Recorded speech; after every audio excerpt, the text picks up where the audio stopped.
Okay, so we'll start the program now, and I welcome each one of you, for this online session on nutrition for older adults. Um, and it is my proud privilege to introduce Dr. Leena Raje. So when I saw her CV, it was very, very long, and it is very difficult to, kind of mention all the points. So I have tried to write down some of the major points from her CV, okay, which I'm going to mention out here. So, Madam has, 35 years of academic and administrative experience in higher educational institutions. She has 25 years of research experience. She has a proven track record of successfully organizing and convening state and national level collaborative events. She was the vice principal of Home Science faculty, Srimati uh, P.N. Doshi Women's College, and was also the principal in charge. She did her PhD degree in 2008 and completed her MPhil in 1995. And she has received awards and recognition, lot of awards and recognition. And some of the notable awards that she has got is the Abraham Lincoln Shiksha Bharati Award and the Best Teacher from Lions Club International. Her other achievements have been she has been the member of Board of Studies and Home Science faculty, and also the chairperson of Board of Studies and member of Academic Council of SNDT Women's University. So basically, Madam has tremendous extensive experience. And what I found interesting in her CV were the skills. And the skills, what she has mentioned as successful management of human resources, identifying right individuals for delegation of responsibilities, and participative approach to achieve set goals. So I have seen Madam in action, and I have seen her, taking, getting people together, getting work done. So it has been really a learning experience for me, working with Madam. And I should also mention out here that it is only because of Dr. Leena Raje that we have been Graceful Living has been able to start elder companionship course with MMP Shah College, and we are now successfully running the third batch. So Madam has been very, very interested in the elder care field, and I hope, sincerely hope, that Madam continues to be associated with Graceful Living. So with these words, I request Madam Leena Raje to start with her presentation and throw light on this subject. Thank you so much, Amruta. And a good evening to all of you. Madam ने मुझे ये बताया है कि थोड़ा English थोड़ा हिंदी ऐसे mix language use करना है प्रेजेंटेशन के लिए, बट मेरे स्लाइड्स सभी इंग्लिश में है, so sometime there may be use of English little more. If you do not follow certain things you can ask me at the end of the presentation. So जैसा madam ने अभी describe किया, as a principal of Shrimati Maniben MP Shah College which is located at Matunga, King Circle. We started this elderly program in joint collaboration with Tulsi Trust, and Amruta Lovekar madam has been instrumental in taking it ahead. The whole idea behind this course was that elderly population in the world is increasing, and in this age they become very dependent. Even though they don't want to be, they become dependent, and because of that they need a lot of assistance. And I feel that there are many couples staying alone without their children in a city like Mumbai, or there are single individuals staying, and therefore a lot of assistance is needed at various levels. And that idea was there in my mind before I started this course. So I have seen such couples, even in my family there are many such couples, and I really feel that this kind of generation has to be created, I feel, which can help the elderly population, because there are a lot of problems. And yes, to solve these problems as an adult person, or if there is any disability at that age, we are not able to manage ourselves. And therefore this whole idea of this course started, and my interest in the elderly population's problems also keep on bothering me because of this fact. Today we have selected a topic. Please admit Mrs. Latika Naik. Okay, so health and nutritional concerns of elderly people is today's talk.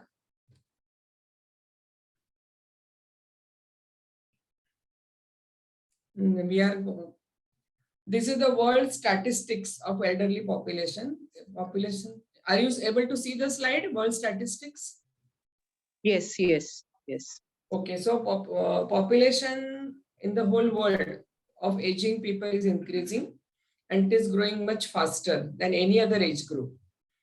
By 2050, the number of old persons who are 60 years or above is projected to be more than the double. This is according to the World Population Prospects given in the year 2017. Now, actually, 60 years is not supposed to be old age by the standard definition anymore, because if you look at all of us at 60 years, we are very much active and we won't consider ourselves as elderly people. But by the standard definition given in various statistics and world population data, 60 and above is treated as elderly age. Health status of elderly is slightly, we can say, weak. One of the key determinants of health in older persons is nutrition. That if they follow proper nutrition का मतलब होता है आहार शास्त्र. So अगर कोई व्यक्ति अपने आहार का अच्छी तरह से ख्याल करे तो that person can be very healthy. According to World Health Organization, older persons are susceptible to malnutrition. यानी old age में आदमी को malnourished यानी कुपोषित होने की possibility बहुत ज्यादा रहती है. Malnutrition including under and overnutrition, both these terms are not good. Undernutrition यानी जब हम लोग बहुत कम खाते हैं, overnutrition यानी हम लोगों के आहार में कई न्यूट्रिएंट्स का बहुत ज्यादा समावेश किया जाता है. So दोनों के हेल्थ रिस्क है. Most of the non-communicable diseases that affect elderly persons are diet related, means diet के साथ उनका घना संबंध देखा जाता है. Examples of non-communicable diseases include atherosclerosis यानी अपनी आर्टरीज हार्ड हो जाना, डिसलिपिडेमिया यानी कोलेस्ट्रॉल की मात्रा कम ज्यादा हो जाना शरीर में, डायबिटीज मेलाइटस जो आप सबको फैमिलियर है, ऑस्टियोपोरोसिस यानी बोन का प्रॉब्लम, एंड हाइपरटेंशन यानी ब्लड प्रेशर. ऑस्टियोपोरोसिस यानी बोन में कैल्शियम की मात्रा कम हो जाती है और चलने के लिए तकलीफ हो जाती है, कोई मूवमेंट्स के लिए तकलीफ हो जाती है. तो ओवरऑल अगर देखा जाए तो ऐसे दिखाई देता है कि ये एल्डरली एज में काफी सारे प्रॉब्लम्स हेल्थ के दिखाई देते हैं और बहुत सारे प्रॉब्लम्स का जड़ है व्यक्ति का इम्प्रॉपर न्यूट्रिशन. अगर हम हेल्थ एंड वेलनेस ये दोनों टर्म्स देखेंगे, क्योंकि आदमी बोलता है मैं तो हेल्दी हूँ, तो हेल्थ क्या है और वेलनेस क्या है? Health is a state of complete physical, mental and social well-being and not merely the absence of disease. अगर कोई आदमी बोलेगा कि मुझे कोई भी रोग नहीं, मैं एकदम हेल्दी हूँ, लेकिन हेल्थ का मतलब ये भी है कि फिजिकली, मेंटली एंड सोशली भी वो आदमी अच्छा होना चाहिए. जबकि वेलनेस ये टर्म जो होती है, it is a multi dimensional state of wellbeing, holistic approach. इसमें शारीरिक स्वस्थता होती है, मेंटल इमोशनल भी होती है, भावनिक दृष्टि से आदमी अच्छा रहता है, एनवायरमेंटल भी होती है, स्पिरिचुअल आध्यात्मिक दृष्टि से भी आदमी एकदम अच्छी तरह से सेटिस्फाइड रहता है, और कम्युनिटी हेल्थ में भी यानी उसके आसपास भी सारे हेल्दी लोग रहते हैं. इस तरह के जो लोग होते हैं उनको हम लोग बोलते हैं कि वो वेलनेस है, वेलनेस स्टेटस में है, उनका वेल बीइंग अच्छा है. अभी जो ऐसे क्या आदतें हैं हमारी, क्या बिहेवियर्स है जिससे वेलनेस हमें मिल सकता है? Making wise choices in all aspects of overall life, exercising at least 3 times per week for 60 minutes. यानी अगर रोज 1 घंटा आदमी एक्सरसाइज करेंगे तो ऐसे 3 दिन करना चाहिए. अब आप आधे घंटे का एक्सरसाइज कर रहे हो तो आपको रोज थोड़ा एक्सरसाइज करना ही पड़ेगा. Eating a variety of foods, खाने में सारे चीजों का अच्छी मात्रा में समावेश होना ये जरूरी होता है वेलनेस के लिए। ऐसे खाना खाना है कि low in fat, cholesterol and sodium. Sodium यानी जो हम सॉल्ट के थ्रू लेते हैं, वो एक तरह का खनिज पदार्थ है। Learning to control anger and aggression, having fun, taking time for yourself to play and relax. ये एज में हम लोग कुछ काफी सारी चीजों में इन्वॉल्व होते हैं। योगा है, मेडिटेशन है, हम लोग कुछ छोटे छोटे खेल जैसे कि कोई घर में ही कुछ बैठे हुए गेम खेल सकता है, कोई मेंटल गेम्स खेलते हैं, कोई बोर्ड गेम जैसे कैरम वगैरह खेलते हैं, कार्ड्स खेलते हैं। So having fun basically is important. Avoiding alcohol, drugs and tobacco is very necessary to become well and to be in the wellness stage. Also being in a positive environment, that is you should be surrounded by good role models, good people, having a good social life. अगर ये सब हम लोग indulge करते ये सब चीजों में, तो हम लोग बोल सकते हैं कि हम लोग वेलनेस की स्टेट में हैं। अभी अगर देखा जाए कि माल न्यूट्रिशन क्यों होता है या कैसे होता है या क्या स्टेटस होता है न्यूट्रिशन का एल्डरली लोगों में, तो malnutrition is more prevalent in older persons and is significantly associated with aging.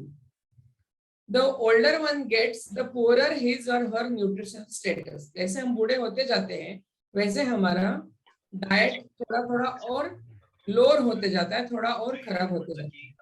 It is also prevalent in older persons staying alone. घर में अकेले रहने वाले लोग या ओल्ड एज होम में जो लोग रहते हैं या जो लोग कुछ बीमारी की वजह से हॉस्पिटल में होते हैं, ऐसे लोगों में न्यूट्रिशन यानी कुपोषण ज्यादा देखा गया है. It is also there in people who have mental and physical disability, such as there is decrease in the sense of taste, smell and saliva and loss of teeth. ये सब oral changes जो होते हैं कि test नहीं लगता है खाने में, स्मेल नहीं आता है, सलाइवेशन कम हो जाता है या दांत गिरने लगते हैं, दांत के बहुत प्रॉब्लम्स होते हैं, स्वेलोइंग डिफिकल्टीज होती है, और इस तरह के ओरल प्रॉब्लम से हम लोग कम खाते हैं. ऑल्सो डिजेनरेटिव डिसीजेज जो होते हैं कि नर्व्स के जो प्रॉब्लम्स होते हैं, डिजेनरेशन यानी उनका धीरे धीरे हेल्थ खराब हो जाता है. इसकी वजह से अल्जाइमर्स डिसीज हो सकता है, डिप्रेशन आ सकता है और कैंसर होने की पॉसिबिलिटी ज्यादा रहती है. तो ये सारे लोगों में कुपोषण की समस्या ज्यादा दिखाई देती है. नाउ नेचुरली हेल्दी लोग जो होते हैं जिनमें कोई प्रॉब्लम नहीं होता है, उनके शरीर में भी कुछ ना कुछ प्रॉब्लम्स होते रहते हैं, चेंजेस होते रहते हैं. तो क्या चेंजेस होते हैं एज यू ग्रो ओल्ड? क्या क्या होता है नेचुरली आदमी को? Appetite and food consumption declines, कम हो जाता है, भूख कम लगती है, खाना कम जाता है. इन बिटवीन द मील्स, दो खाने के बीच में कुछ खाने का ज्यादा मन नहीं होता है, खाने का समय ज्यादा लगता है खाने के लिए, हम धीरे धीरे खाना खाते हैं और छोटे छोटे मील्स लेते हैं ओल्ड एज में. एज एज एडवांसेस ये चेंजेस हो जाते हैं. गैस्ट्रिक सिक्रेशंस एज के साथ कम हो जाते हैं. गैस्ट्रिक सिक्रेशन यानी हमारे पेट में खाना हजम होने के लिए जो भी सिक्रेशन होते हैं, एसिड सिक्रेशन होता है, वो कम हो जाता है.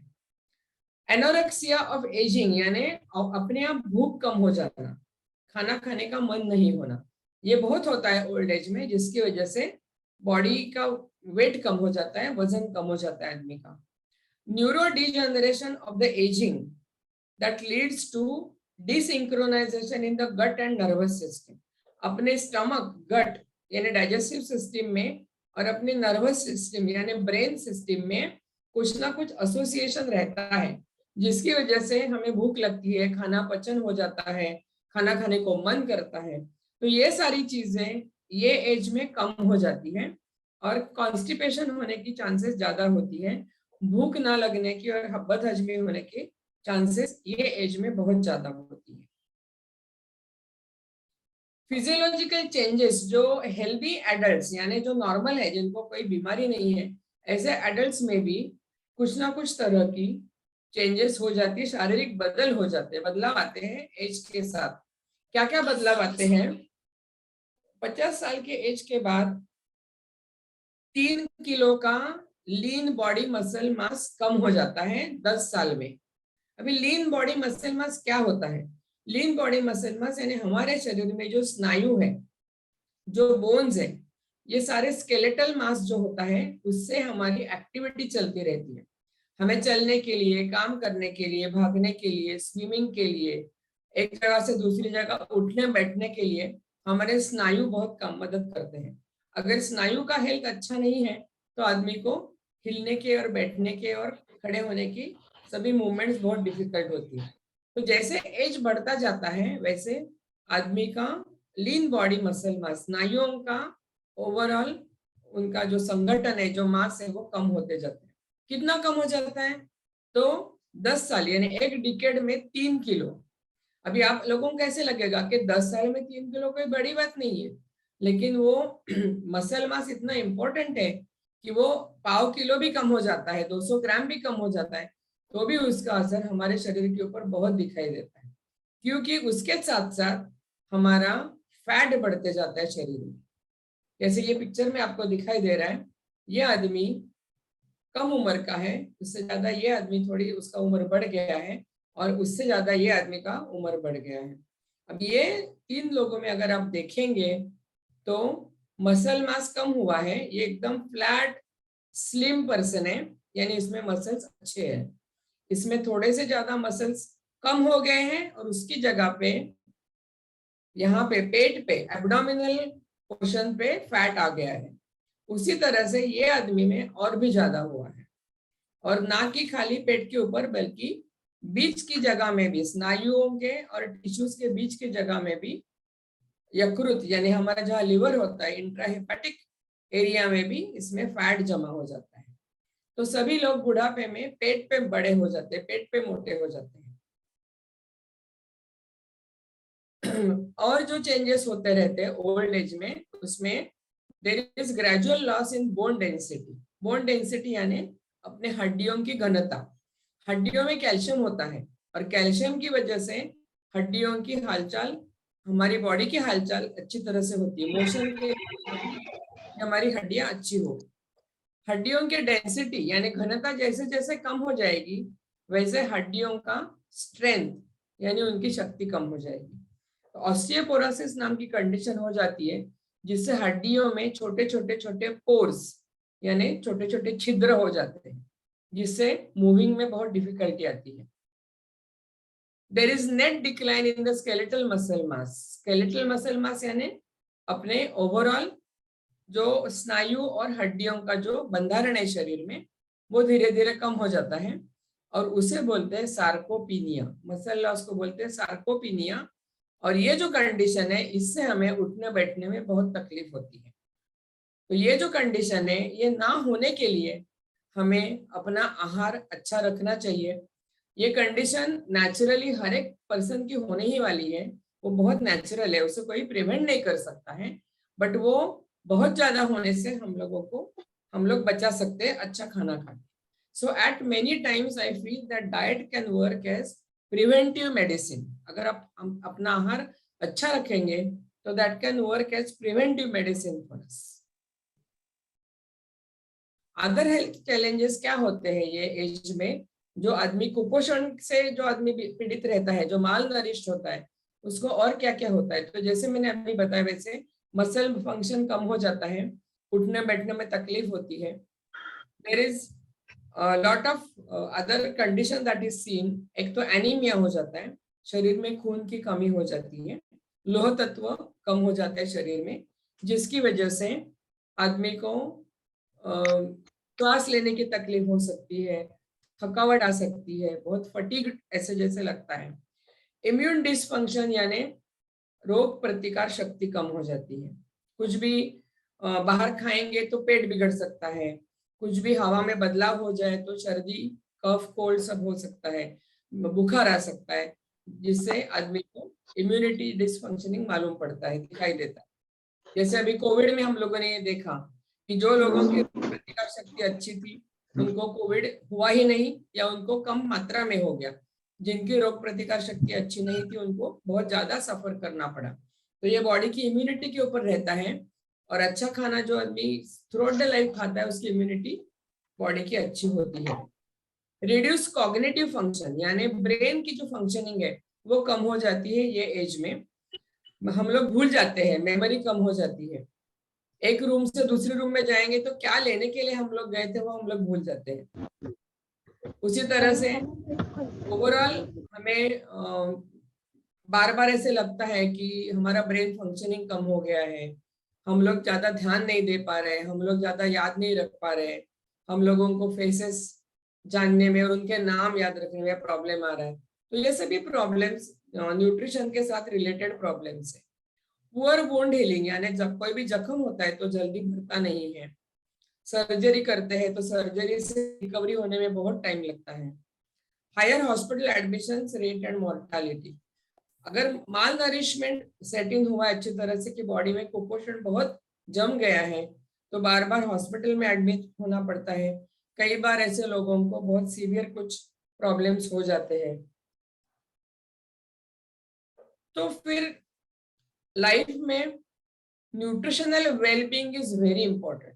अब तक जो हम लोग स्लाइड्स देख चुके हैं उसे ये पता चल रहा है कि हमें ओवरऑल क्या क्या करना चाहिए और हमें ओवरऑल क्या चाहिए। तो मेन चीज जो मेरा फोकस है, जो मैं आपको बताने चाहती हूँ, तो वो है न्यूट्रिशनल वेलबींग, यानी अपने आहार का अच्छी तरह से ख्याल रखना, अच्छा खाना खाना जिससे अच्छी बॉडी बने। अच्छी बॉडी का मतलब ये नहीं कि वजन ज्यादा हो, फैट ज्यादा हो। अच्छी बॉडी का मतलब slim, trim, healthy and fit body.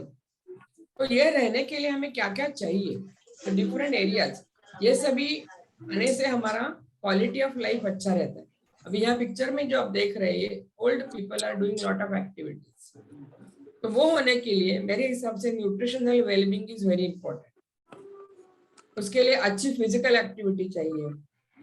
कोई डिजीज हो जाता है, कोई रोग हो जाता है, तो उसे मैनेज करने के लिए हमें अच्छी तरह से सभी हमारी सपोर्ट सिस्टम, बॉडी की सपोर्ट सिस्टम अच्छी होनी चाहिए। फिजिकल, मेंटल, इमोशनल फंक्शनिंग हमारा अच्छा होना चाहिए। सोशली हम लोगों को अच्छी तरह से इंटरेक्शन में रहना चाहिए। इंडिपेंडेंट हम लोग होने चाहिए, इंडिपेंडेंस इज वेरी इंपॉर्टेंट।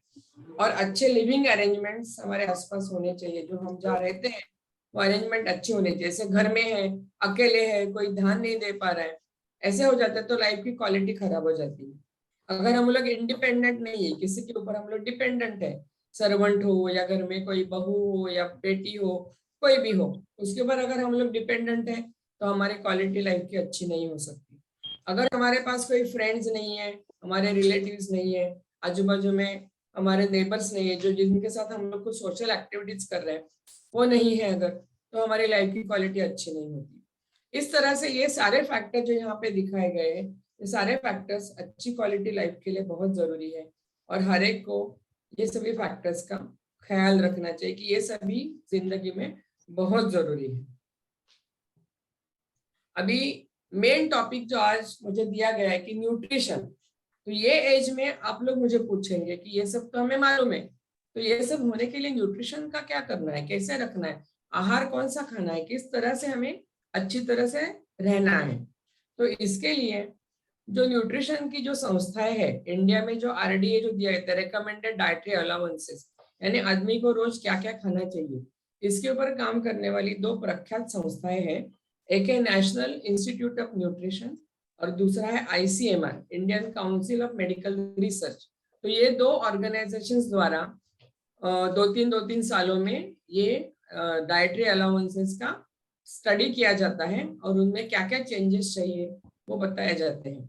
तो 2020 में जो लेटेस्ट हमारा आरडीए टेबल आया है उसके हिसाब से मैं आपको बता रही हूँ कि हर एक आदमी को उसका जितना वजन है वो हिसाब से 30 किलो कैलोरी वजन के हिसाब से पर केजी बॉडी वेट लेनी चाहिए।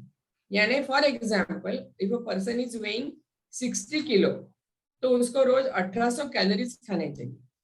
अभी 1800 कैलोरीज खाने के लिए उसको कैलोरीज खाली खाने से मिलती है, लेकिन कैलोरीज में जो खाना हम लोग खाते हैं वो खाने से हमें फैट भी मिलता है, प्रोटीन भी मिलता है, कार्बोहाइड्रेट मिलते हैं। तो ये सभी मात्राएं हम लोग कितनी लेंगे, कैसे लेंगे ताकि हमें 1800 कैलोरीज भी मिल जाए। तो मैं यहाँ पे आपको नेक्स्ट बता रही हूँ कि तेल या घी, या बटर वगैरह जो भी हम लोग खाते हैं, वो हमें 10 टीस्पून से ज्यादा नहीं खाना चाहिए पूरे दिन। टीस्पून यानी चाय का छोटा चम्मच। तो 10 टीस्पून हमें, अभी हम लोग तेल और घी कैसे खाते हैं, ब्रेड के ऊपर बटर लगाएंगे, भाजी बनाएंगे, सब्जी बनाएंगे तो उसमें छोंक में डालेंगे, रोटी बनेंगे तो उसके ऊपर घी डालेंगे। इस तरह से हम लोग जो लेते हैं वो हमें 10 टीस्पून से ज्यादा पर डे नहीं खाने चाहिए पूरे दिन में मिलके। नाश्ता है, दोपहर का खाना है और रात का खाना, 3 खाने में मिलके हमें इतना ये फैट लेना जरूरी भी है, इतना लेना, और इससे ज्यादा भी लेना हमें नहीं चाहिए। तो ये 30% 1800 कैलोरीज का इसका हो जाता है। तो 10 टेबलस्पून हम लोग अगर तेल और घी खाएंगे तो हमारे सेहत के लिए वो अच्छा है। प्रोटीन्स की मात्रा जब हम लोग देखते हैं तभी 0.8 ग्राम्स प्रोटीन पर KG body weight per day, यानी समझो 60 साल के आदमी के लिए अगर हम लोग हिसाब करेंगे तो ये हिसाब से हमें 48 to 60 ग्राम्स प्रोटीन रोज खाना चाहिए। अभी प्रोटीन्स कहाँ से मिलता है और प्रोटीन्स के लिए क्या करना चाहिए वो मैं आपको बताने जा रही हूँ। खालसा पानी के साथ नहीं एकदम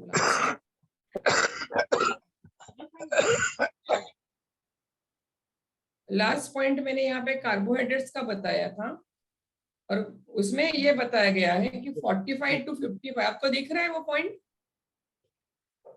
लास्ट इसके प्रोटीन के नीचे? अमृता मॅडम प्रोटीन के नीचे दिख नाही हे नाही, प्रोटीनच्या खालती नाही दिसत आहे मॅडम. हा ते दिसत नाही, काय झालं माहित नाही, स्लाइड खाली गेली ती.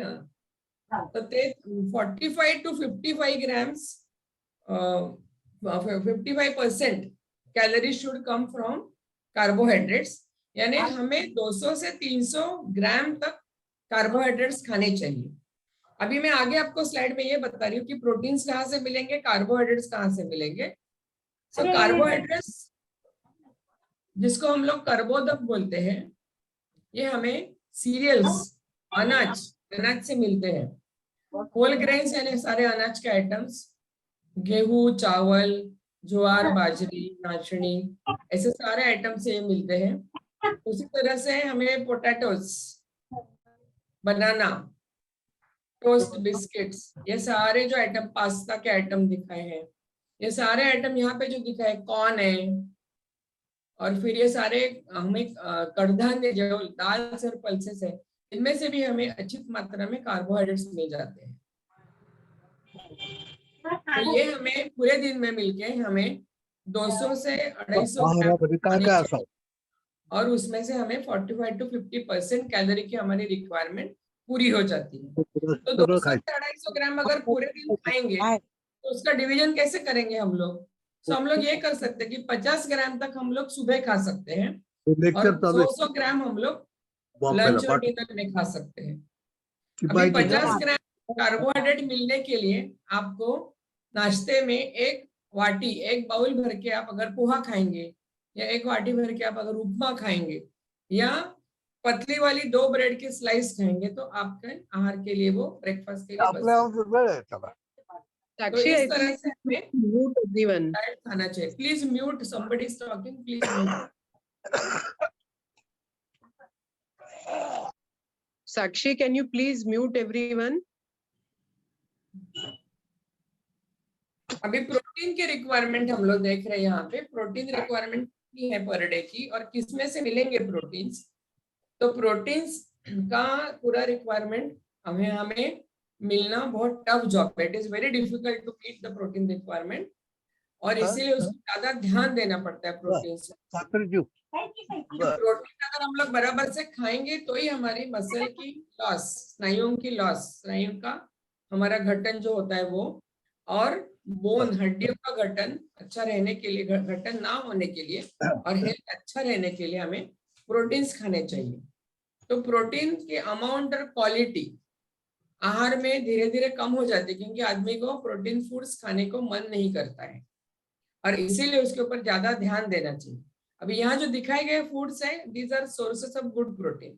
तो अंडे हैं दिखाए हुए, इसमें चीज, पनीर है, यहाँ पे फ्लैश फूड यानी मीट है, फिश है, ये फिश है, ये मीट है।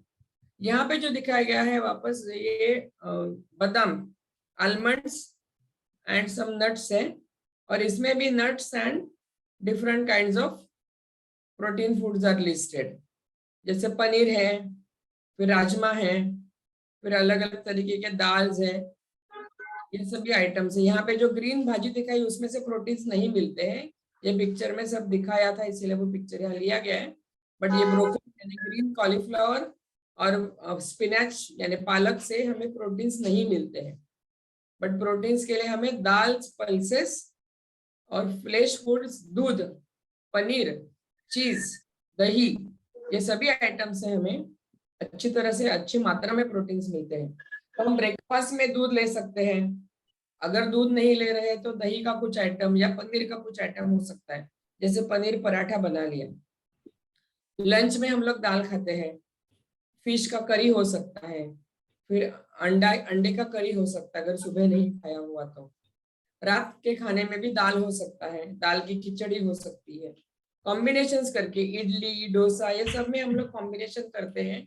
तो ऐसे सब आइटम्स हम लोग अगर रात के खाने में खाते हैं तो हमें अच्छी तरह अच्छी मात्रा में प्रोटीन्स मिल जाएंगे। अभी आगे जाके हम माइक्रो न्यूट्रिएंट्स देख रहे हैं। माइक्रो न्यूट्रिएंट्स यानी विटामिन एंड मिनरल्स। अभी इनका भी हमारे शरीर में ओवरऑल हेल्थ में बहुत बड़ा रोल है। तो जैसे फर्स्ट हम लोग देख रहे हैं calcium and vitamin D. Reduce calcium intake and absorption due to decrease food intake and reduce gastric secretion in the stomach. Stomach में जो एसिडिटी होती है हमारी, वो एसिडिटी यानी एसिड सिक्रेशन होता है, वो एसिड सिक्रेशन धीरे धीरे कम हो जाता है। और कैल्शियम का शरीर में प्रॉपर शोषण होने के लिए एसिड जरूरी है। तो अगर एसिड कम हो जाता है तो कैल्शियम का हमारा एब्जॉर्प्शन कम हो जाता है। हम खाना कम खाएंगे तो कैल्शियम इंटेक कम हो जाएगा, और एसिड कम है बॉडी में इसीलिए शरीर में कैल्शियम कम एब्जॉर्ब होगा। तो दोनों तरीके से हमें कैल्शियम का प्रॉब्लम आएगा। उसी तरह से विटामिन डी का इंटेक भी हमारा कम हो जाता है, क्योंकि हम लोग सन एक्सपोजर कम लेते हैं, बाहर नहीं घूमते हैं सन में, सनलाइट में। हमारी स्किन पतली हो जाती है, थिनिंग ऑफ स्किन हो जाता है, और स्किन में जो विटामिन डी नेचुरली बनता है उसकी कैपेसिटी धीरे धीरे जैसे एज बढ़ता है वैसे कम हो जाती है। सो कैल्शियम की रिक्वायरमेंट एज में बढ़ जाती है, विटामिन डी की रिक्वायरमेंट बढ़ जाती है, लेकिन उनका शरीर में एब्जॉर्प्शन कम हो जाता है। तो हमें ये एज में पीरियड्स बंद होने के बाद पोस्ट मेनोपॉजल पीरियड में women any woman needs 1500 milligrams of calcium, यानी 500 मिलीग्राम अगर आपकी कैल्शियम की टैबलेट आपको दे रही है तो आपको 3 टैबलेट्स खानी है। And men will need 2 tablets of 500 milligrams. अभी कैल्शियम के लिए आप दूध भी पी सकते हैं, दही भी खा सकते हैं, चीज, पनीर से भी आपको कैल्शियम मिलता है, ग्रीन वेजिटेबल से भी आपको कैल्शियम मिलता है, तिल और खसखस जैसे ही पदार्थों में से हमको कैल्शियम मिलता है। लेकिन ये सभी मात्रा से जो पूरे दिन में अगर हम लोग ये सभी कम लेंगे तो हमें कैल्शियम की टैबलेट खानी पड़ती है, और ये टैबलेट डॉक्टर के सलाह के अनुसार हम लोग ले सकते हैं। बट न्यूट्रिशन की शास्त्रों के अनुसार आपको 1500 मिलीग्राम, यानी लेडीज को 3 टैबलेट जरूरी है और मेल्स को 2 टैबलेट जरूरी है। B vitamin, vitamin B complex का जो ग्रुप है वो, उसमें सभी सारे विटामिन आ जाते हैं, विटामिन B1, B2, B3 और B12, B6, ये सारे बी विटामिन है, इनके नाम है अलग अलग। ये सारे विटामिन हमारी मानसिक स्वास्थ्य के लिए बहुत इंपॉर्टेंट है।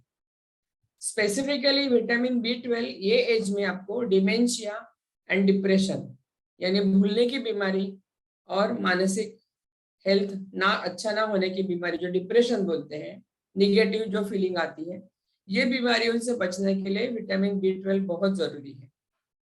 Deficiency of this vitamin is predominantly seen in vegetarians. जो लोग वेजिटेरियन हैं उनमें ये विटामिन की कमी हो जाती है, B12 विटामिन की, बिकॉज ये नॉन वेजिटेरियन सोर्सेस, ये सभी जो सोर्सेस है इसमें से ज्यादा मिलता है। लेकिन इसका मतलब ये नहीं कि वेजिटेरियन लोगों को ये मिलेगा ही नहीं, उनको ये सारे सोर्सेस में से विटामिन B12 मिल सकता है, कम मात्रा में मिलेगा, इसीलिए उनको गोली खाने की जरूरत पड़ती है। तो ये सारे विटामिन की गोली एक साथ में आती है मल्टीविटामिन करके, बी कॉम्प्लेक्स विटामिन जो आते हैं, वो एक गोली अगर हम लोग दिन में ले लेंगे तो उससे हमें सारे बी विटामिन मिल जाते हैं। और इसे खाने में आप लोग खा ही सकते हो, लेकिन अगर टैबलेट खाएंगे, सप्लीमेंटेशन लेंगे, तो ये एज में वो ज्यादा अच्छा रहता है। एंटीऑक्सीडेंट्स यानी हमारे शरीर में जो vitamin A, C and vitamin E, इनका जो रोल है वो एज एन एंटीऑक्सीडेंट है, ऑक्सीडेशन की प्रक्रिया कम करने के लिए है। और ये तीनों विटामिन एंटीऑक्सीडेंट तरीके से हमारी इम्यूनिटी बढ़ाते हैं और इन्फेक्शन के खिलाफ लड़ते हैं। सो जो बुखार आता है, रेस्पिरेटरी इन्फेक्शन हो जाते हैं, कोल्ड कफ होता है, ये सभी प्रॉब्लम्स में ये तीनों विटामिन का बहुत बड़ा रोल है। Vitamin C 150 milligram and 75 milligram for women. Zinc, selenium, copper, chromium, आपने नाम सब सुने होंगे, ये सभी खनिज पदार्थ हैं जो हमें अपने सॉइल से मिलते हैं काफी, और ये सभी अलग अलग मात्रा में अलग अलग फूड्स में रहते हैं। यहाँ पे आपको पिक्चर्स दिखाए गए हैं, अगर इन पे आप देखेंगे तो आपको ऐसे लगेगा कि इनमें से कुछ ना कुछ आप रोज खाते ही है। कोई वेजिटेबल, कोई सलाद में, कोई जूस, कोई सूप, ऐसे तरीके से हम लोग ये सभी पदार्थों का सेवन करते हैं, इसीलिए हमें ये सभी पदार्थ मिल जाते हैं। लेकिन जो पर्सन, एज ग्रुप वाले जो पर्सन होते हैं, वो ओवरऑल खाना कम खाते हैं, इसीलिए उनको ये सभी विटामिन भी कम मिलने की शक्यता है, विटामिन एंड मिनरल्स। इसीलिए मैं आपको बता रही हूँ कि ये जो मात्रा है वो कम मिलती है, और इसीलिए हम लोगों को बहुत बार कुछ ना कुछ छोटी छोटी बीमारियां हो जाती है, कि बार बार बीमार होना, बार बार सर्दी होना, बार बार पेट बिगड़ना, इस तरह की बीमारियां, आंखों का स्वास्थ्य अच्छा नहीं रहता है।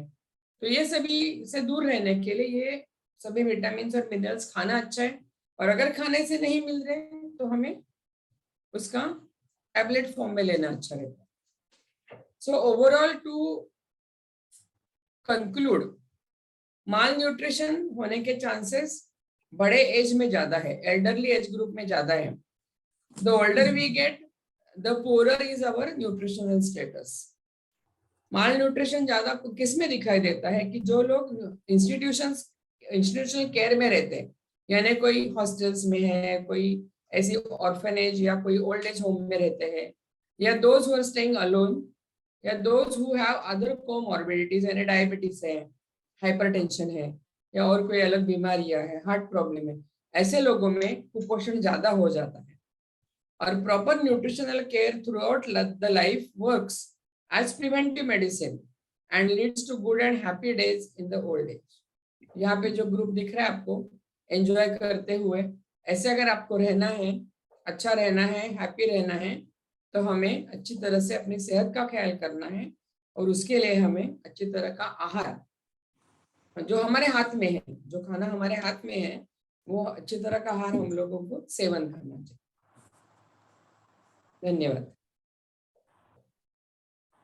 So thank you, madam. I think you have very extensively आपने cover किया है subject को. So thank you very much. And I would like to now, keep the floor open for any questions. अगर होंगे तो आप पूछ सकते हैं. Yes. तो लोग questions पूछने के पहले मैं मैडम ये questions की ये शुरुआत करना चाहती हूँ कि madam the very first thing that I wanted to ask you was कि आपने कहा कि विटामिन B12 जो है, तो वो that is associated with मतलब lack of B12 is associated with depression and dementia. तो वो अगर हमको stable रखना है तो what are the sources of food that we should have? That was the first thing.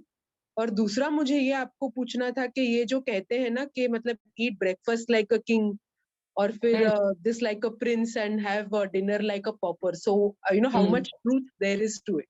So these are the two questions which I had. हाँ, आपका second question का आंसर पहले देती हूँ कि eating breakfast like king and or prince, whatever that you may say, and lunch like king and dinner like pauper is true. But ये कैसे है कि नॉर्मल लोगों में ये ज्यादा देखना जरूरी है, और एल्डरली पॉपुलेशन में एज इट इज हम लोग कम खाते हैं, इसीलिए हमें एकदम 100% इसको फॉलो नहीं करना है, बट ये एज में अच्छा क्वालिटी का खाना खाना ज्यादा जरूरी है रादर देन द क्वांटिटी. सो आप किंग जैसे खाओ या प्रिंस जैसे खाओ, बट अगर फॉर एग्जाम्पल ना, और if a person is eating bread butter and T, if that is the breakfast, वो किंग जैसे या प्रिंस जैसे खा के आपकी सेहत खराब होने वाली है. So rather than quantity here, quality of the food that you are eating is very important. So according to me, a good breakfast should have a glass of milk. Along with that, you can have 2 bread slices, and along with that, you can have 1 egg if you are eating egg. If you don't eat egg, then you can have a glass of milk, and with that you can have parathas, theplas, or whatever that you are eating, poha, upma.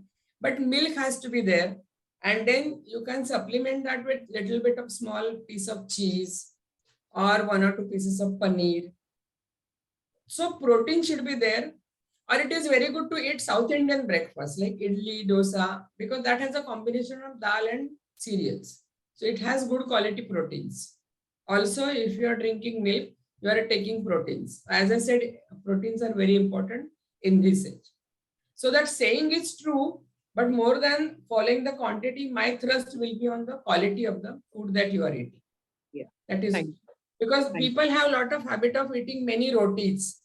And if I tell a diabetic person don't eat too much of rice, that person will increase the amount of chapatis in his diet and restrict rice. That is not going to help. Overall, carbohydrates need to be controlled in that case.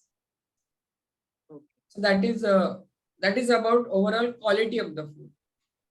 Coming to your question about vitamin B12, vitamin B12 is majorly present only in the flesh foods. Meat, red meat. Red meat is the biggest and best source of vitamin B12.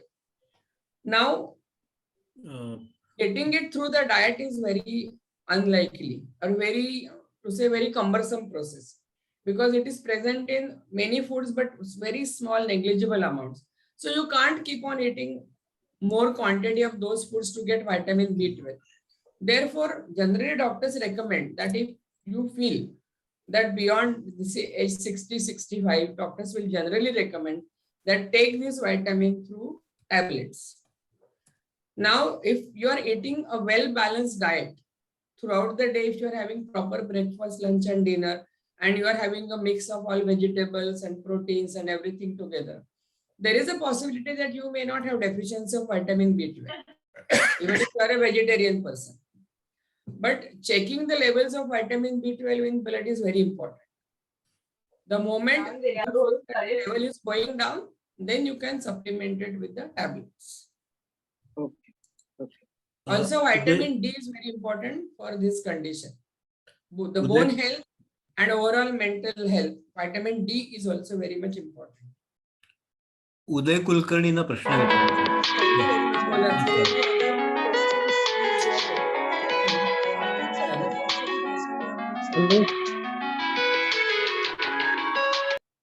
Hello हाँ बोला.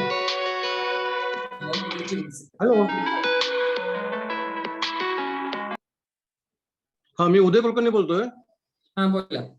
हा in case of diabetic what a person should eat and what he should not eat, and number 2 question, whether we should take multivitamin tablets. Yes, I recommend multivitamin tablets as a nutritionist to all those who are not eating very good diet.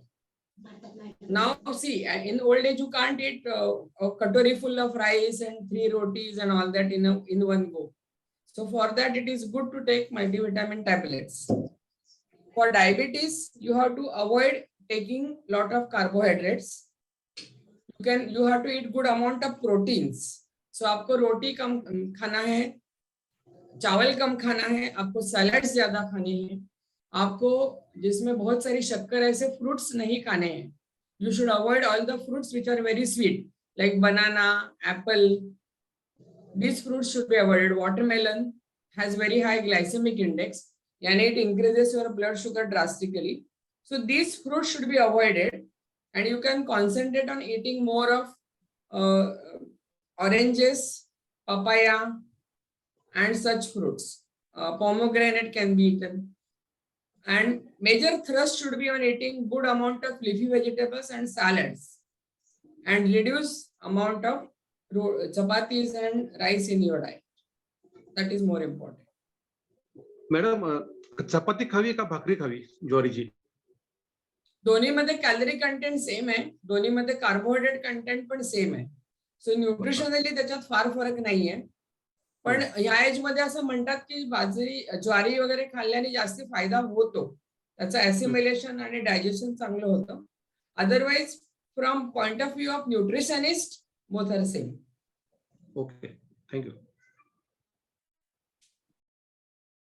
Any other question?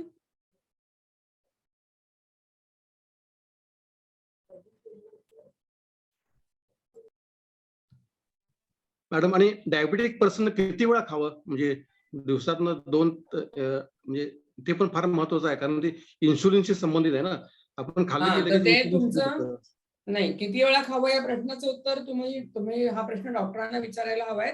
कारण तुम्ही insulin किती घेता डोस, तो कुठल्या टाईपचा आहे. Insulin मध्ये पण प्रकार आहेत. शॉर्ट ऍक्टिंग इन्सुलिन असतो, लॉंग ऍक्टिंग इन्सुलिन असतो, आणि दोन्हीचं कॉम्बिनेशन असलेलं इन्सुलिन असतं. सो तुम्ही काय घेताय त्याच्यावर तुम्ही किती वेळा खायचं अवलंबून राहील. पण जनरली डायबिटीसच्या लोकांना आम्ही असा सल्ला देतो की एका वेळेला खूप खाऊन ब्लड शुगर लेवल खूप वाढवून घेऊ नका, त्याच्यापेक्षा जास्ती वेळा खा. परंतु हे तुम्हाला गणित तुमच्या डॉक्टर बरोबर जमवावं लागेल की इन्सुलिन किती वेळा येते, ते किती वेळ राहतंय बॉडीमध्ये इंजेक्शन मधून आलेलं, त्याप्रमाणे आपण त्याचा सल्ला देऊ शकतो की किती वेळा खायला पाहिजे. तुम्ही 4 मील्स नक्की घेऊ शकता, ब्रेकफास्ट, लंच, संध्याकाळी स्नॅक्स आणि रात्री डिनर. पण तरी तुम्हाला त्याचा ताळमेळ तुमच्या इंजेक्शन बरोबर घालावा लागेल. मी निलिमा बोलते. मॅडम, मायक्रोन्यूट्रिएंट्सचे सोर्सेस काय आहेत? मॅडम, मी स्लाइड मध्ये दाखवलं ते ना. मायक्रोन्यूट्रिएंट म्हणजे तुम्हाला व्हायटॅमिन्स, मिनरल्स तुम्हाला सगळ्या फळं भाज्यांच्या कॉम्बिनेशन मधनं मिळतात. पालक, मेथी, चवळीची भाजी, माठाची भाजी, हे जे सगळं आपल्या हिरव्या पालेभाज्या आहेत त्या अतिशय उत्कृष्ट सोर्स असतात बऱ्याचशा मायक्रोन्यूट्रिएंटचे. गाजर, बीट, त्याच्यानंतर ह्या बाकीचे सगळे जी फळं आहेत आता आपली संत्री, मोसंबी आणि इतर सगळी फळं जशी की हे आहेत वॉटरमेलन, मस्क मेलन, त्याच्यानंतर केळी, या सगळ्या ह्याच्यात ना थोड्या प्रमाणात तुम्हाला मायक्रोन्यूट्रिएंट्स मिळतात. तुम्ही एक केळं खाल्ल्याने तुम्हाला खूप कॅल्शियम किंवा खूप कुठलं मॅग्नेशियम नाही मिळणार. परंतु तुम्हाला दिवसभरात तुम्ही 4-5 प्रकारची जर का फळं खाल्लीत, 2-3 प्रकारच्या भाज्या खाल्ल्यात, 1-2 प्रकारचे सॅलड खाल्ल्यात, असं तुमचा जर का आहार संतुलित आणि बॅलन्स असेल तर तुम्हाला सगळे मायक्रोन्यूट्रिएंट त्याच्यामध्ये बऱ्यापैकी प्रमाणात मिळतात. कॅल्शियम तुम्हाला डेफिनेटली दुधाच्या स्रोतातनं घ्यावंच लागेल. दूध, दही, पनीर, चीज वगैरे याच्यातनं घ्यावंच लागेल. थँक्यू. एक्सक्यूज मी, पण आपण डायबिटीस पेशंटला नेहमी एकच फ्रूट पर डे सांगतो ना खायला? हो, एकच फ्रूट सांगतो असं नाहीये, कुठलंही असं सांगतो नाही. एकच फ्रूट खाण्यापेक्षा तुम्ही क्वांटिटी त्याची महत्वाची आहे. जर का तुम्ही छोटं केळं खाल्लं असलं सकाळी, तर तुम्ही नंतर दुपारी एखादं अजून फळ थोड्या क्वांटिटीमध्ये खाऊ शकता. जसं मी म्हणते तसं की तुम्ही किती क्वांटिटी खाणार, 1 किंवा 2 असं मी सांगणार नाही. तुम्ही जर का एक मोठं मोसंब खाल्लं तर तुम्ही एका फ्रूट मध्ये तुमचं दिवसभराची रिक्वायरमेंट पूर्ण होईल. पण एक छोटं संत्र आणि 1 केळं खाल्लं तर तुम्ही 2 फळं खाऊ शकता. किंवा काही फोडी तुम्ही जर का पपईच्या खाल्ल्यात, काही फोडी तुम्ही जर का टरबूजच्या खाल्ल्यात, तर तुम्हाला ते दिवसभरात तुम्ही 3-4 वेळा पण खाऊ शकता. त्याचं म्हणजे फ्रुट्स 2-3 वेळा खाऊ शकतो, पण डायबिटीस ज्याला आहे ते लोक खाऊ शकतात का 2-3 वेळा फ्रुट्स? खाऊ शकतात, पण फळं सिलेक्ट करा योग्य. तेच मी सांगते तुम्हाला. फळं सिलेक्ट करा बरोबर, आणि त्याची क्वांटिटी कमी खा. नाही, तुम्हाला व्हरायटी पण मिळेल, त्याच्यातली व्हरायटी पण मिळू शकते ना. म्हणजे मला नाही डायबिटीस, पण मी ऍज अ नर्स मी BRC ला होती, तर डॉक्टर असं नेहमी डायबिटीस पेशंटला न्यूट्रिशन जेव्हा ऍडवाइस करतात 1 फ्रूट पर डे असं सांगतात, म्हणून विचारलं. ते मोघम सांगितलेलं असतं. त्याच्या हा. खोलात जाऊन जर का आपण विचार केला तर एक मोठं केळं जर का तुम्ही रेग्युलर केळं खाल्लं तर त्याच्यातनं तुम्हाला कॅलरीज आणि कार्बोहायड्रेट जेवढे मिळतील तेवढे तुम्ही जर का 2-3 वेळा थोडे थोडे घेतलेत छोट्या छोट्या क्वांटिटीच्या फळातनं तर तुम्ही 3 वेळा पण खाऊ शकता. डॉक्टर तुम्हाला अपर लिमिट सांगतात, हो. मॅक्सिमम एवढंच खायचंय. आता तुम्ही एका वेळेला एक सफरचंद खाऊ शकत नाही कोणी जनरली, मग तुम्ही 2 वेळा तेच सफरचंद खाऊ शकता ना डिस्ट्रीब्यूट करून. तसं माझं म्हणणं आहे. तुम्ही डिस्ट्रीब्यूट करा आणि तुम्ही जास्त वेळा खाऊ शकता. अच्छा, थँक्यू. छान लेक्चर दिलं तुम्ही, खूप छान इन्फॉर्मेटिव्ह आहे. बरं वाटलं. Thank you very much. Thank you thank you. Okay. Any other Amrita madam. question? Madam मला आपल्याला एक प्रश्न विचारायचा आहे. नमस्ते.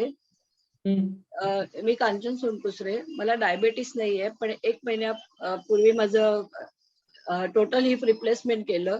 त्याच्या आधी मला कोरोनामुळे 19 kg माझं सडनली 1 मंथला वाढण्यात आलं वजन बिकॉज ऑफ स्टिरॉइड. आता माझं ऑपरेशन झालेलं आहे, पण माझं वजन मला कमी करायला सांगितलंय. आणि आम्ही सुद्धा हिंदूच्या हॉस्पिटलमध्ये नर्स होते. आपल्याला माहित आहे की आमच्या जेवणाच्या वेळा त्यावेळेला बरोबर नसायच्या. आता काय मी खाते, डायटिशियनचं रेफरन्स झालंय, पण मी अर्धी किंवा 1 चपातीच्या वर खाऊ शकत नाही अगदी. आणि मला डायटिशियनने ते सांगितलं की हाय प्रोटीन तुमच्या पोटात गेलं पाहिजे. तर एक्सेप्ट चपाती भाजी वगैरेच्या शिवाय मी दुसरं काही खाऊ शकते का? चपाती भाजीतनं तुम्हाला प्रोटीन्स मिळणारच नाहीयेत. पण तुम्हाला नाही. कोणी सांगितलं चपाती भाजीतनं नाही, म्हणजे प्रोटीन्स? वेट लॉस साठी वेट लॉस पण झालं पाहिजे आणि प्रोटीन पण बॉडीत गेलं पाहिजे. हा, तर तुम्ही शेक्स घेऊ शकता. प्रोटीनचे हल्ली बरेच शेक्स मिळतात बाजारात. ते अच्छा. पाण्यात टाकून प्रोटीन पावडर तुम्ही विरघळून ती घेऊ शकता की ज्याच्यातनं तुम्हाला वजन वाढायचा प्रॉब्लेम नाही आणि तुम्हाला ते प्रोटीन मिळतील त्याच्यामधनं. तसंच एग व्हाईट खाऊ शकता. अंड्यातलं पांढरं. अंड्यातल्या बलकामधनं तुम्हाला फॅट जास्ती मिळतात, पण अंड्यातलं पांढरं खाऊ शकता. मग 2 पांढरे अंडी तुम्ही अंड्यातलं पांढरं काढून 2 अंड्याचं काहीतरी रेसिपी करून खाऊ शकता. मलाई वगैरे पूर्ण काढून टाकलेलं दूध घेऊ शकता. हो हो. आणि म्हणजे वजन वाढणार नाही पण प्रोटीन्स मिळतील असे हे काही पदार्थ आहेत जे तुम्ही करू शकता. पण ते स्टिरॉइड मुळे काय झालंय, मला जवळजवळ 8-10 वर्षापासून पॅरालिसिस वगैरे ते झालं होतं. आता मी रिटायर आहे. तर त्यामुळे मला थोडं स्टिरॉइड बॉडीत दिलं. ते एक प्रकारचं असं घट्टपणा येतो ना बॉडीला, म्हणजे सूज वगैरे तसं झालेलं. आणि कोरोना लंग्स मध्ये डॅमेज झालेलं 97% लंग डॅमेज झाल्यामुळे त्यांनी 3 महिने स्टिरॉइड दिल्यामुळे सडनली 19 kg प्लस आधीचं वजन. असं करत करत मी भरपूर तरी पण 8-10 किलो वजन कमी केलं आता ह्या 2 महिन्यात. पण आता माझ्याच्याने होत नाही, कारण एक्सरसाइज करते पण ती पाय सांभाळून तेवढी मला जमत नाही. हो हो. आणि बरोबर आहे. आणि खाऊ पण शकत नाही, कारण पहिल्यापासून जेवणाची ह्या 37 इयर्सच्या सर्व्हिस मध्ये खूप कमी खाणं, किंवा दुपारचं जेवण नाही खाल्लं, पेशंट मध्ये बिझी राहिलं, घरी येऊन थोडंसं खाल्लं, अशी सवय लागल्यामुळे प्रॉपर डाएट घेऊ शकत नाही मी, कारण मला ते अनइझी होतं खाल्लं की. तुम्हाला जर का शक्य असेल तर कुठल्या चांगल्या एखाद्या तुम्ही आहार तज्ञाला भेटा प्रत्यक्ष. सगळी फाईल वगैरे तुमची बघायला द्या आणि त्यांचा सल्ला घेऊन घ्या तुम्ही आहार. अच्छा. असं मी तुम्हाला फोनवरनं ऑनलाईन सल्ला देऊन उपयोगाचा नाही, कारण तुम्हाला बरीच कॉम्प्लिकेशन्स आहेत. हो बरोबर आहे. तर त्याच्यामुळे तुम्ही प्रत्यक्षात कुठल्या चांगल्या एखाद्या हॉस्पिटलला अटॅच असलेल्या एखाद्या चांगल्या डायटिशियनला भेटा तुम्ही. चालेल. आणि त्यांचा सल्ला घ्या. पण ओव्हरऑल तुम्हाला प्रोटीन्स वाढवण्यासाठी तुम्हाला दूध घेऊ शकता, तुम्ही दही खाऊ शकता, लो फॅट सगळं गाईच्या दुधापासून केलेलं. आणि त्याच्याबरोबर तुम्हाला मग प्रोटीन शेक, जसं मी म्हटलं की प्रोटीनचे बरेच हे पावडर्स मिळतात, प्रोटीन आयसोलेट किंवा प्रोटीन हायड्रॉलिसेटचे.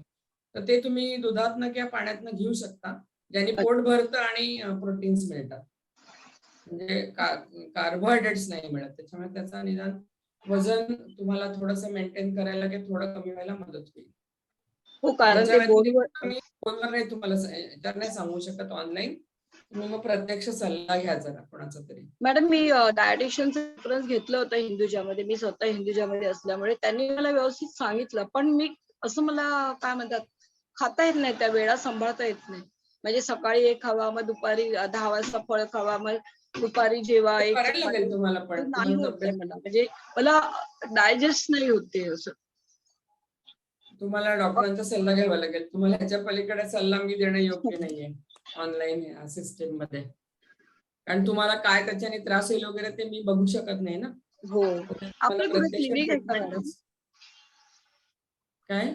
आपलं क्लिनिक आहे का इथे कुठे? मी नाही काली नाही माझं क्लिनिक नाहीये कुठे. अच्छा अच्छा. Thank you madam. Thank you very much. Okay Amrita madam.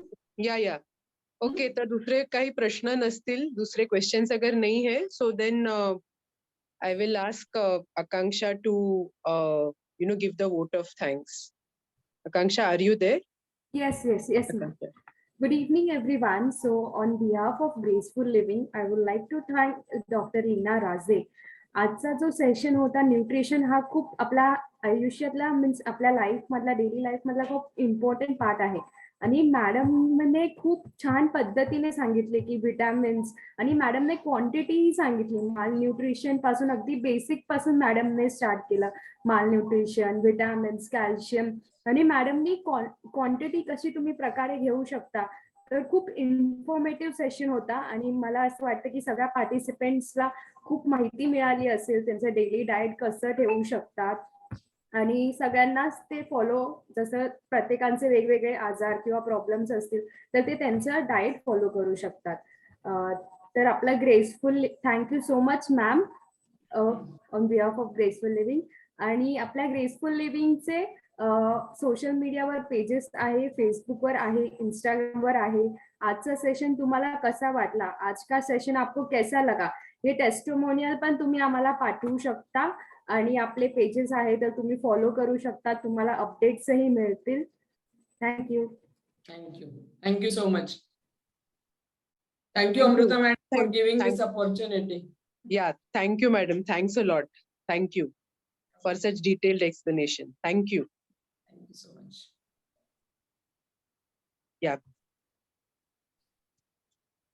We'll end the meeting. Yeah, thank you.